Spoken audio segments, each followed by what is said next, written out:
Bonjour très chers amis les Gémeaux et soyez le bienvenu sur ma chaîne Intuition des Sérines. Voici votre tirage de guidance pour les énergies du mois de mai et j'espère que vous êtes bien. Allez, c'est parti. Pose-toi une question, pas la question habituelle qu'on se pose à propos de l'argent. Une autre question.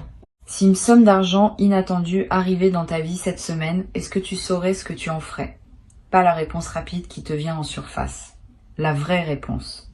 Celle qui dirait quelque chose de vrai sur qui tu es maintenant, sur ce qui te tient vraiment à cœur, sur ce que tu placerais en priorité si la contrainte financière s'allégeait soudainement. Cette question est plus importante qu'on ne le pense, parce que la qualité de ta réponse à cette question détermine en partie la qualité de ce qui s'apprête à arriver dans ta vie. L'argent qui s'approche de toi est réel, il vient. Il a une trajectoire qui converge vers ta réalité concrète et cette trajectoire arrive bientôt à son terme. Mais avant qu'il ne se manifeste, je veux te proposer un dialogue intérieur qui va te permettre de l'accueillir dans des conditions optimales. Parce que recevoir une somme d'argent sans s'être préparé intérieurement est une situation à laquelle beaucoup de personnes ne savent pas répondre adéquatement. Et le résultat, c'est qu'elles laissent filer ce qui leur a été donné sans en tirer le bénéfice durable que la situation aurait permis. Toi, tu vas faire différemment. Tu vas te préparer dès maintenant, par ce dialogue intérieur, pour que la réception soit à la hauteur de ce qui te sera offert. La première chose que je veux te demander de regarder en toi, c'est ta relation actuelle aux questions financières. Quand tu penses à l'argent, qu'est-ce que tu ressens dans ton corps? Y a-t-il une crispation dans le ventre, une tension dans la mâchoire, une légère anxiété qui s'installe, ou au contraire une certaine neutralité tranquille? Cette observation honnête de ce qui se passe en toi quand le sujet de l'argent émerge te donne une indication précise de ton état actuel. Si tu remarques une crispation, ce n'est pas grave, mais c'est une information utile. Cela signifie qu'une partie de toi traite encore l'argent comme une source de tension. Et cette partie va devoir être apaisée pour que la somme qui arrive puisse vraiment s'installer dans ton existence sans réactiver d'anciennes anxiétés. L'apaisement de cette zone tendue ne demande pas une thérapie longue. Il demande une simple reconnaissance, suivie d'une intention claire. Tu peux te dire intérieurement, je remarque que je porte de la tension autour de l'argent et j'invite cette tension à se relâcher progressivement. Cette reconnaissance bienveillante, sans drame, suffit souvent à enclencher un processus de détente qui se déploie sur plusieurs jours. Tu n'as pas besoin de faire plus que cela pour le moment. La somme qui arrive va ensuite faire son travail elle-même, en t'offrant l'expérience concrète d'une réception sereine qui désinstalle les vieux automatismes de tension. Ici, sur Intuition des Sirènes, je voudrais que tu réfléchisses maintenant à une seconde question.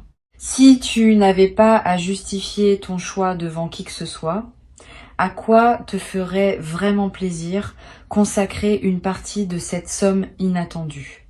Pas le choix raisonnable que tu indiquerais à quelqu'un qui te le demanderait, le choix vrai, celui qui te ferait sourire intérieurement quand tu y penses. Cette question est précieuse parce qu'elle révèle ce qui te nourrit vraiment, indépendamment des injonctions extérieures. Beaucoup de personnes vivent toute leur vie sans répondre honnêtement à cette question. Elles dépensent par devoir, par habitude, par convenance, mais rarement par alignement profond avec ce qui les fait vibrer. Tu vas avoir, avec cette somme qui arrive, l'occasion de faire au moins en partie un choix aligné. Réfléchis à ce que ce choix pourrait être. Ne te censure pas. Si ce qui te ferait vraiment plaisir te paraît trop frivole, trop coûteux, trop inhabituel, regarde quand même cette envie en face. Tu n'es pas obligé de la suivre intégralement, mais tu mérites au moins de la connaître. Beaucoup de personnes étouffent leur vrai désir si vite qu'elles finissent par ne plus savoir ce qu'elles désirent vraiment. Tu peux faire autrement. Tu peux laisser monter à la surface ce que ton cœur veut vraiment, l'examiner avec respect et puis décider ensuite, en pleine conscience, ce que tu en fais. Ce processus de respect du désir authentique est l'un des plus libérateurs qui soit, et la somme qui arrive est une excellente occasion de le pratiquer. L'attention qui figure dans le titre, je veux maintenant te dire ce qu'elle signifie vraiment. Elle ne te demande pas d'être méfiant de la somme qui arrive. Elle te demande d'être attentif à toi-même au moment de la recevoir. Attentif à tes réflexes anciens qui pourraient surgir. Attentif aux automatismes qui voudraient diriger l'utilisation à ta place. Attentif aux pressions extérieures qui pourraient te détourner de ce qui te ressemble vraiment. Cette attention à soi-même est ce qui transforme une somme d'argent ordinaire en levier de transformation personnelle. Sans cette attention, la somme passe et ne laisse pas de traces durables. Avec cette attention, elle devient un point de bascule. Je veux te poser maintenant une troisième question. Quels sont les rêves que tu portais et que tu as mis de côté à cause de contraintes financières? Pas les grands rêves dramatiques. Les petits rêves discrets que tu as renoncé à formuler à voix haute parce qu'ils te paraissaient trop coûteux, une formation que tu voulais suivre, un voyage que tu voulais faire, un objet qui te tient à cœur, une activité que tu voulais essayer, un don que tu voulais faire à quelqu'un. Tous ces petits rêves discrets méritent d'être ressortis du tiroir intérieur où tu les avais rangés. Pas pour culpabiliser de les avoir reportés, pour les revoir avec un œil neuf dans le contexte de la possibilité qui s'ouvre maintenant. Tu vas peu être réalisé en faisant ce travail que certains de ces rêves discrets n'étaient pas si coûteux que tu le pensais. Que d'autres pourraient être réalisés au moins partiellement avec la somme qui arrive, que d'autres encore demanderaient encore un peu de patience mais sont désormais plus accessibles qu'avant. Cette redécouverte de tes propres rêves discrets est l'un des cadeaux indirects de la situation qui s'ouvre. Tu vas peu être trouvé dans cette liste une ou deux choses que tu peux désormais te permettre et qui vont enrichir ta vie d'une manière que tu n'avais plus espéré depuis longtemps. Sur Intuition des Sirènes, je tiens à préciser une chose qui peut éviter une erreur commune. Quand une somme d'argent arrive, beaucoup de personnes se précipitent pour réaliser plusieurs rêves en même temps, parce qu'elles ont peur que la somme se dissipe avant d'avoir tout couvert. Cette précipitation produit souvent une dispersion qui dilue le plaisir de chaque rêve réalisé.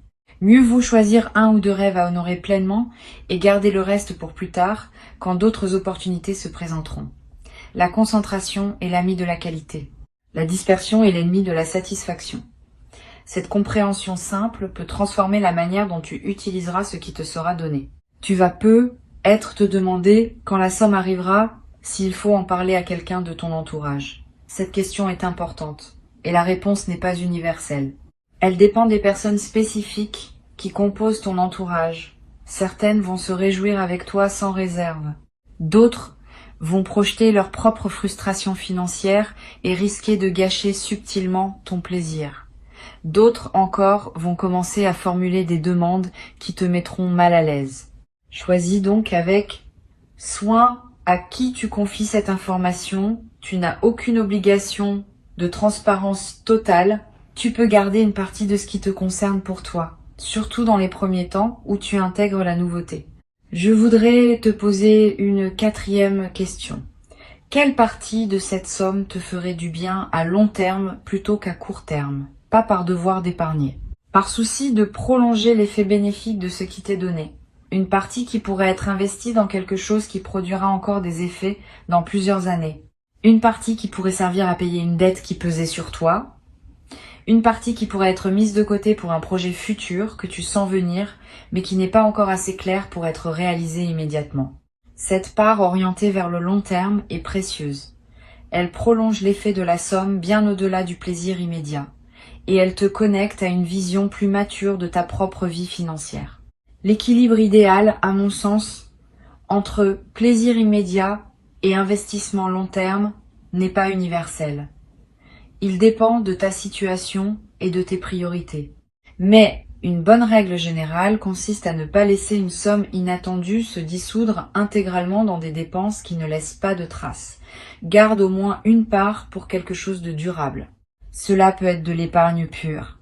Cela peut être un investissement modeste dans un projet. Cela peut être quelque chose que tu garderas et qui te servira pendant des années. Cette partie durable transforme l'événement financier ponctuel en construction qui s'inscrit dans le temps. Une cinquième question que je veux te poser concerne les personnes que tu pourrais avoir envie d'aider avec cette somme Y en a-t-il dans ton entourage? Si oui, fais attention à un point précis. L'aide que tu offres devrait venir d'un débordement de joie et non d'une obligation morale ou d'une culpabilité. Si tu sens, en pensant à aider quelqu'un, un élan léger, suis-le. Si tu sens, à la place, un poids, une obligation, une crainte, de paraître égoïste, si tu n'aides pas, sois prudent. Aider depuis une obligation forcée transforme le don en fardeau, à la fois pour toi et pour la personne qui reçoit. Aider depuis le débordement transforme le don en cadeau réciproque qui réjouit les deux parties. Tu n'es pas obligé d'aider tout le monde dès qu'une somme te tombe entre les mains. Cette compréhension est importante. Ta première responsabilité quand tu reçois est de te recevoir toi-même pleinement. Si tu te précipites pour distribuer avant d'avoir bien intégré ce qui t'est donné, tu rates l'occasion d'expérimenter pleinement la réception. Et cette expérience pleine de la réception est précisément ce qui ouvre la porte à de futures réceptions. Permets-toi donc de garder, au moins dans un premier temps, l'essentiel pour toi. Tu pourras toujours redistribuer plus tard, depuis un état d'abondance véritable, plutôt que depuis l'urgence ou la culpabilité. Je voudrais maintenant te demander d'examiner une dernière question, peut être la plus importante. Si cette somme inattendue était la première d'une série de manifestations financières favorables, quelle posture intérieure veux-tu cultiver pour rester aligné dans la durée? Parce que oui, ce qui s'apprête à arriver pourrait bien n'être que le premier signal d'un changement plus large dans ta relation à l'abondance. Et dans ce cas, la manière dont tu accueilles cette première manifestation va calibrer ton système intérieur pour ce qui suit. Si tu accueilles avec sérénité et discernement, tu prépares la suite à arriver dans les mêmes conditions. Si tu accueilles dans la précipitation ou la peur, tu risques de fermer le canal qui voulait s'ouvrir plus largement. La posture juste pour accueillir ce qui arrive et préparer la suite consiste en quelques éléments simples. La gratitude sincère, sans en faire trop. Le discernement dans l'utilisation, en honorant à la fois le plaisir et la durée. La discrétion choisie, pour protéger la qualité de ce que tu vis. La présence à toi-même, pour que les choix faits soient vraiment les tiens. Cette posture peut sembler évidente quand on l'énonce, mais elle est rare quand vient le moment de la pratiquer. Beaucoup de personnes la perdent dans l'effervescence de la nouveauté. Toi, tu peux la maintenir parce que tu as pris le temps de la préparer mentalement avant que l'événement arrive. Tu vas peu être éprouvé au moment où la somme se manifestera, une émotion particulière qui ressemble à un mélange de joie, d'incrédulité et de calme. Ce mélange est typique des réceptions bien préparées. Tu n'auras pas l'excitation pure qui submerge et qui passe. Tu auras une émotion plus dense, plus consciente, qui te permettra de vraiment goûter le moment. Ce goût conscient de la réception est ce qui distingue les expériences qui marquent durablement de celles qui passent sans laisser de traces. Tu vas ressentir cette densité émotionnelle et tu vas en garder un souvenir précieux qui te servira de référence pour toutes les futures réceptions, financières ou autres.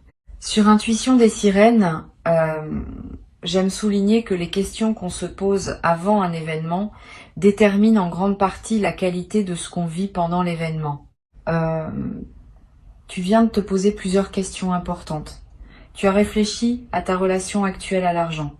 Tu as identifié ce qui te ferait vraiment plaisir. Tu as ressorti des rêves discrets qui méritaient d'être revus. Tu as pensé à la part qui pourrait servir au long terme.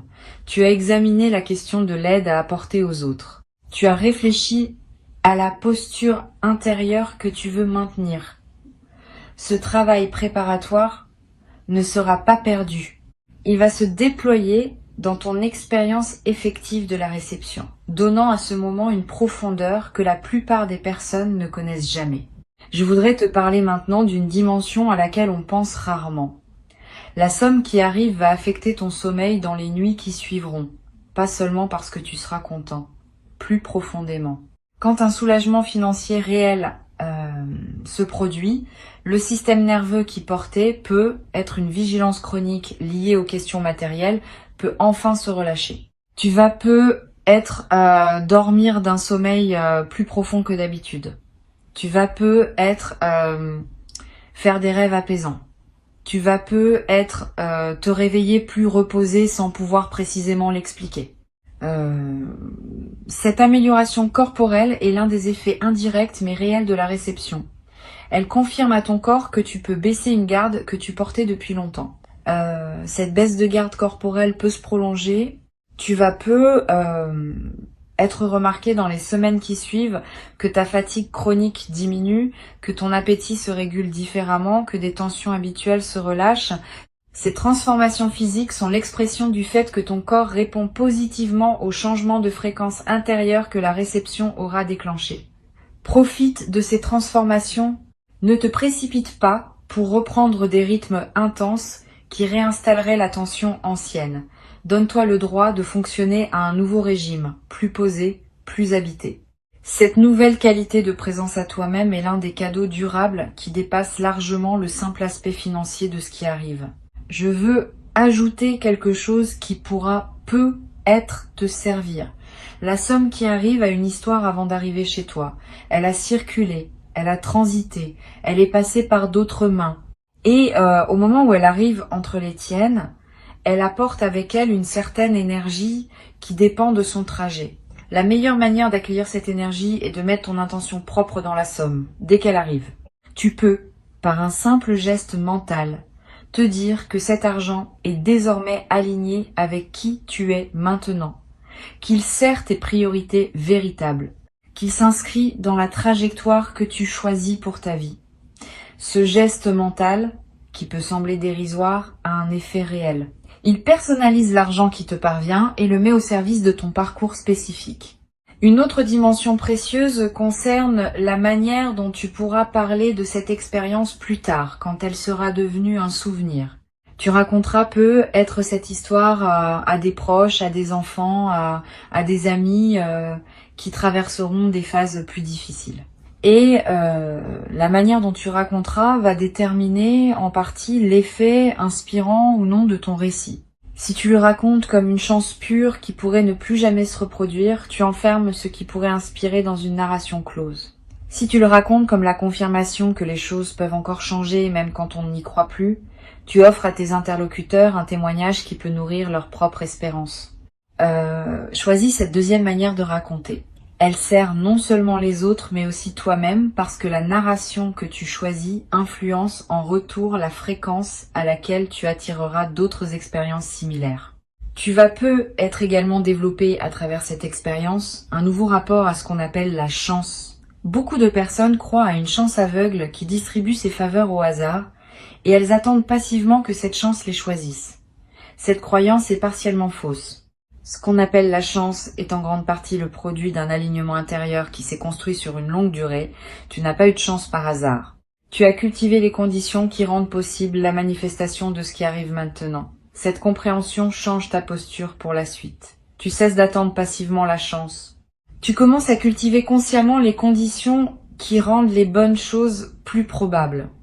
Et cette cultivation active va produire ses fruits encore longtemps après l'événement initial. Je voudrais te transmettre une dernière chose avant de te laisser. La somme inattendue qui arrive est le messager d'un message plus large. Le message dit que tu es entré dans une nouvelle phase de ton rapport à l'abondance. Une phase où ce que tu portes intérieurement commence à se traduire en ressources extérieures. Cette traduction n'est pas magique. Elle suit des lois subtiles qui régissent la circulation de l'énergie entre l'intérieur et l'extérieur. Tu as nourri ton intérieur. Tu as travaillé ce que tu portais. Tu as développé une qualité de présence qui correspond désormais à un certain niveau de réception extérieure. La somme qui arrive est l'une des premières confirmations de ce nouvel équilibre. D'autres confirmations suivront, sous des formes diverses, financières et non financières. Reste donc ouvert à la suite. Ne t'attache pas à ce que la prochaine confirmation prenne exactement la même forme que celle qui arrive maintenant. Elle pourrait prendre la forme d'une opportunité professionnelle, d'une rencontre fructueuse, d'une idée qui se concrétise, d'une porte qui s'ouvre dans un domaine que tu n'avais pas anticipé. Tout cela appartient à la même séquence d'ouverture qui a commencé en toi et qui se déploie maintenant dans le monde extérieur. Ta tâche, c'est de rester aligné avec ce qui se passe. De ne pas saboter par anxiété ce qui veut s'installer durablement. de ne pas non plus te reposer sur ce qui se manifeste comme s'il n'y avait plus rien à faire. La cultivation continue de l'alignement intérieur reste essentielle. Sans elle, le canal se referme. Avec elle, le canal s'élargit progressivement. Reçois donc ce qui arrive avec la qualité de présence que tu as construite à travers les questions que tu viens de te poser. Tu es préparé. Avant de te quitter pleinement, je veux te transmettre encore plusieurs perspectives qui vont enrichir ta préparation à ce moment de réception. La première concerne la qualité du premier moment où tu prendras conscience que la somme est effectivement là, dans ta réalité. Ce premier moment est précieux, il ne se reproduit pas. Tu peux choisir de le traverser dans la précipitation ou de le ralentir pour vraiment le savourer. Je te recommande la deuxième option. Quand tu auras la confirmation que la somme est là, prends quelques minutes simplement pour respirer avec cette information. Ne fais rien tout de suite. Pas de calcul, pas de plan. Juste une présence à ce qui vient de se produire. Ce simple ralentissement transforme un événement en expérience consciente et il imprime dans ta mémoire un souvenir qui te servira longtemps. Une deuxième perspective importante, tu vas peut-être avoir dans les jours qui précèdent la manifestation des intuitions qui te traversent sans que tu puisses les justifier rationnellement. Tu vas peut-être sentir que quelque chose se prépare. Tu vas peut-être avoir des rêves qui contiennent des images d'eau, de pluie, de fleuves, qui dans le langage symbolique évoquent souvent l'arrivée de ressources. Tu vas être remarqué des chiffres qui reviennent dans ton environnement. Ne disqualifie pas ces signes, ils ne sont pas des hasards. Ils sont la manière dont ton intuition capte l'approche de la manifestation et te le signale par les canaux qui lui sont disponibles. Note ces signes si tu en remarques. Ils confirmeront, après coup, que ton système intuitif fonctionne bien. Tu vas peut-être également ressentir, à un moment précédant la manifestation, une sensation de calme inhabituelle. Comme si une tension chronique que tu portais depuis longtemps autour des questions financières s'était relâchée sans cause apparente. Cette détente préalable est un signal très fiable de l'approche de la manifestation. Ton système intérieur sait avant ton mental conscient que quelque chose va se débloquer et il commence à se détendre par anticipation. Quand tu remarques cette détente, ne la disperse pas dans des activités intenses. Reste avec elle, habite-la. Cette qualité d'attente détendue est précisément ce qui prépare la réception de qualité. Je voudrais te parler de la qualité de la lumière qui semble changer parfois dans les moments importants de notre vie. Tu vas être remarqué le jour où la somme arrivera ou dans les jours qui suivent que la lumière du soleil te paraît avoir une qualité particulière, plus dorée, plus présente, plus chargée d'une signification que tu pressens sans pouvoir l'expliquer. Cette modification subjective de la lumière est l'une des manifestations les plus subtiles des phases où la grâce se déploie dans une vie.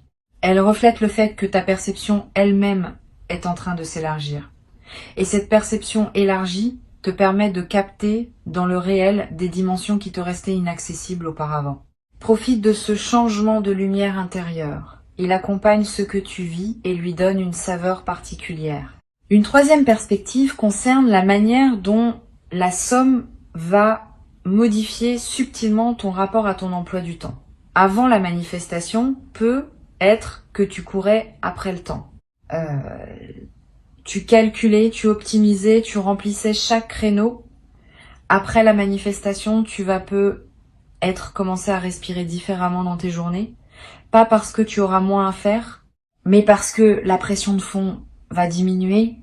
Tu vas pouvoir t'autoriser des pauses, des lenteurs, des moments où tu ne fais rien et où tu te permets de ne rien faire. Cette dilatation du temps personnel est l'un des effets les plus précieux d'un soulagement financier.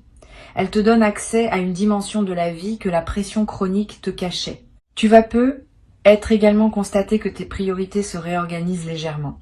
Des activités qui te paraissaient importantes vont sembler moins essentielles. D'autres que tu négligeais vont prendre une nouvelle place. Cette réorganisation des priorités n'est pas une erreur. C'est l'expression d'une lucidité qui se manifeste plus librement quand la pression diminue. Permets cette réorganisation. Suis-la. Elle te conduit vers une vie plus alignée avec ce qui te tient vraiment à cœur. Ne la combats pas en pensant que tu dois maintenir tes anciennes priorités par souci de cohérence. La vraie cohérence, c'est celle qui se met à jour au fur et à mesure que tu deviens plus toi-même. Sur cette chaîne, j'aime souligner que les sommes inattendues ont parfois un effet de catalyseur dans la vie de ceux qui les reçoivent. Elles ne sont pas seulement de l'argent.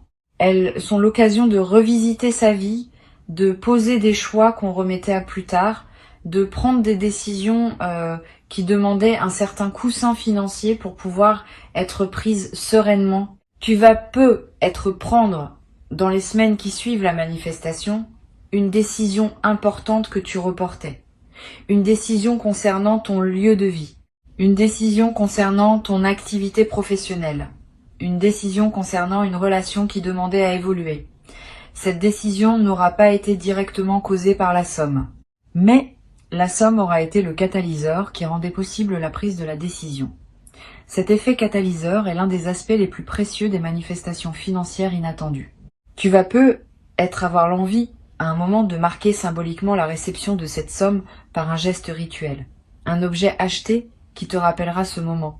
Un repas particulier partagé avec une personne chère. Une journée entière consacrée à une activité qui te fait du bien. Ces gestes symboliques ne sont pas dérisoires. Ils inscrivent l'événement dans le tissu de ta mémoire vivante et ils créent un point de référence auquel tu pourras revenir mentalement plus tard. Quand tu auras besoin dans des moments futurs de te rappeler que les bonnes choses peuvent arriver, tu pourras revenir à ce moment marqué symboliquement. Cette pratique de marquer les moments importants par des rituels personnels est l'une des manières les plus simples de cultiver une mémoire émotionnelle riche. Tu vas également peut-être commencer à voir l'argent autrement, plus largement, pas seulement comme une ressource pour acheter des choses, comme une énergie qui circule à travers toi, qui te traverse, qui peut être orientée vers ce qui te ressemble. Cette nouvelle vision de l'argent n'est pas philosophique abstraite, elle a des effets pratiques. Tu vas peut-être commencer à dépenser différemment, avec plus de conscience, avec plus d'alignement entre ce que tu achètes et ce que tu es. Tu vas peut-être te rendre compte que beaucoup de tes anciennes dépenses étaient automatiques, sans réelle satisfaction. Cette prise de conscience peut t'amener à simplifier certains aspects de ta consommation, à concentrer tes ressources sur ce qui te nourrit vraiment. Je voudrais te parler du rôle particulier que joue la générosité dans la durée des bénéfices financiers.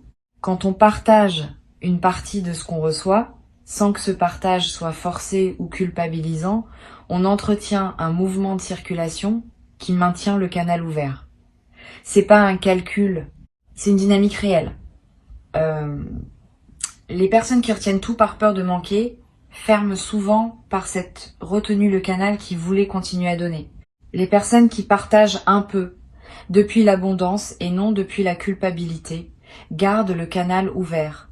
Cette différence subtile a des effets sur le long terme. Tu peux t'inspirer de cette compréhension pour décider dans la sérénité, d'une part de ce que tu reçois, qui pourrait circuler vers d'autres personnes ou vers une cause qui te tient à cœur.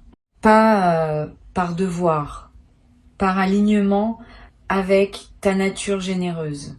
Tu vas être traversé à un moment dans les semaines qui suivent une phase de léger doute. Tu vas te demander si tu as bien utilisé la somme, si tu n'aurais pas dû faire des choix différents, si tu n'as pas raté une meilleure option. Ces doutes sont normaux. Ils ne signifient pas que tu as fait des erreurs. Ils signifient que tu es une personne consciencieuse qui se soucie de bien faire. Quand ces doutes surgissent, reviens aux raisons qui ont guidé tes choix. Tu as choisi en pleine conscience, au moment où tu choisissais. Tes choix étaient justes pour le moment où tu les as faits. Le fait qu'ils puissent paraître discutables a posteriori ne signifie pas qu'ils étaient mauvais. Cette compréhension te libère de la rumination inutile. Tu vas peut-être également te demander si cette somme inattendue est vraiment méritée. Cette question est piégée. Elle suppose qu'il y aurait un mérite mesurable qui justifierait ou non ce qui te tombe entre les mains. La vraie réponse est plus simple. Tu ne mérites pas cette somme au sens d'une rémunération exacte d'efforts comptabilisables. Tu la reçois parce que tu as cultivé une disposition intérieure qui rend la réception possible. Cette disposition est elle-même le résultat de tout un parcours. Donc oui, tu as fait quelque chose pour mériter cela, mais ce quelque chose n'est pas mesurable de manière comptable. Cesse donc de te demander si tu mérites. Reçois simplement en sachant que la réception elle-même est une compétence qui se cultive et que tu l'as cultivée. Tu vas être également ressentir l'envie à un moment de relire cette transmission. Reviens-y quand tu en auras besoin. Les questions que je t'ai posées peuvent te servir non seulement pour cette manifestation-ci, mais pour toutes les manifestations financières futures qui se présenteront dans ta vie. Elles forment un cadre de réflexion utile que tu peux mobiliser à chaque nouvelle réception. Cette appropriation des questions est l'un des bénéfices indirects de notre échange. Tu repars avec un outil de discernement qui dépasse l'événement spécifique qui s'apprête à se manifester. Tu sais ce qui te ferait vraiment plaisir, tu sais ce qui mérite de durer, tu sais à qui partager, tu sais quelle posture maintenir. Cette préparation va se transformer, au moment où la somme se manifestera, en une réception consciente qui honore à la fois le don, le donneur invisible, et toi-même comme destinataire légitime. Cette triple honneur est ce qui distingue les expériences financières profondes des simples transactions superficielles. Tu vas vivre une expérience profonde et tu vas en garder, longtemps après que l'argent lui-même aura été dépensé ou investi, un souvenir qui te nourrira chaque fois que tu en auras besoin pour te rappeler que les bonnes choses peuvent encore arriver dans ta vie à tout moment dès que tu es prêt à les recevoir véritablement.